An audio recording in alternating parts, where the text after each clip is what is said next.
Welcome back to the Canon on the Boom Bust channel. I'm your host Terry, and today doing a Canon Quick Shot, a quick review of a non-comic book superhero movie, and I'm looking at Farewell starring Awkwafina. So, Farewell was a festival darling that kind of had some buzz, or actually a lot of buzz very early. A lot of talks of Best Picture, a lot of talks of Best Actress for Awkwafina. And then it is recently came out on video, so Redbox and all that. I believe it was in a few theaters around me for a short amount of time, but I didn't get a chance to catch it, and so I recently was able to watch it through Redbox as the Oscar season picks up. And look, for me, I like the movie. I don't think I have as much enthusiasm about it as a lot of people did early on. So for those that don't know, it is basically based on a true story, but it's the story of a Chinese family, American Chinese family that goes back to China because the mom, or the matriarch, the grandma, the mom, she is diagnosed with cancer and she doesn't have a lot of time to live. But instead of talking and telling her about it, they decide to lie to her as a family, and they stage a wedding where one of the family members gets married, and that's their reason for the whole family coming in. But really, they're coming in to be with the grandma for the last time. And so, again, loosely based on a true story, but actually based on a real actual concept, and that, at least according to the movie and the makers, in this, the director actually went through this. This is based on her real life experience. According to them, in Eastern philosophy, and especially in China, that most families do decide to lie to the family member about the death and let them live as if they think they're going to, be fine, and then they tell them right before the end. And it's not a debate, but it's a philosophical discussion of, collectivism and individualism. And so, talking about, there's a line in the movie, I won't say it exactly, but it basically says that, over there in China, they believe that you are part of the whole. And, in American Western philosophy, you think that your life is all about just you. In America, we're like, yeah, of course, it's just about you. You got family and stuff, but at the end of the day, it's about what you want to do and what you got to do.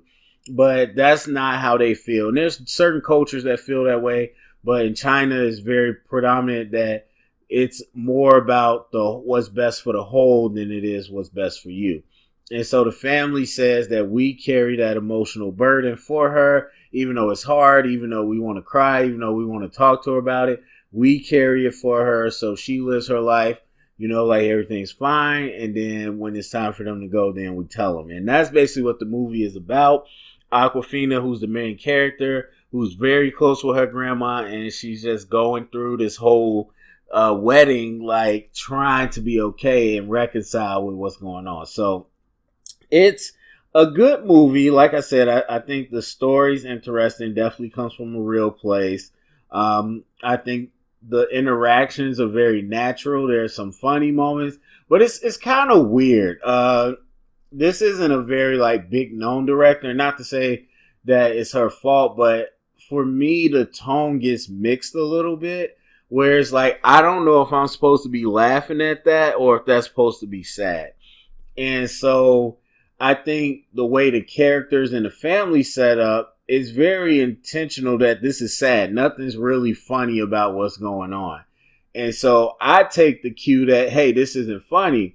But then afterwards, you see people talking about, oh, that scene was funny.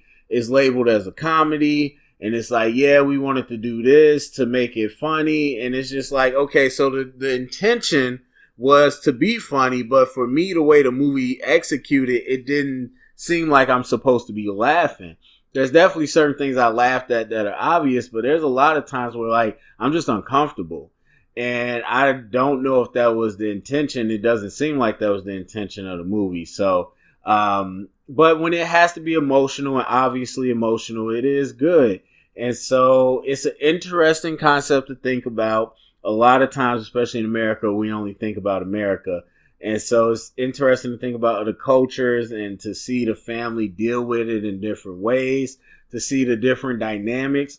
Sometimes it's uncomfortable just because that's how families are, especially around Thanksgiving when we think about it. Sometimes there's issues with families that just boil over. And so I think they did a good job of capturing all those dynamics. And I like the performances for the, I think I don't think there was a bad performance, but nothing stood out to me. I don't think Awkwafina did a best actress performance. I'm not sure where that's coming from.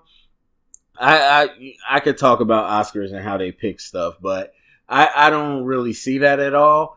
And I thought the movie was a solid movie, but nothing that I'd be really rushing to see again. So overall, for me, I gave it an 81% out of 100, and so a B minus. Definitely pretty good, but nothing amazing. So if you've seen The Farewell, go to the comment section. Let me know what you thought. If you want to see it, go to the comment section. Tell me what you want to see. Thumbs up, subscribe, share it around, get the conversation started. And thank you for listening.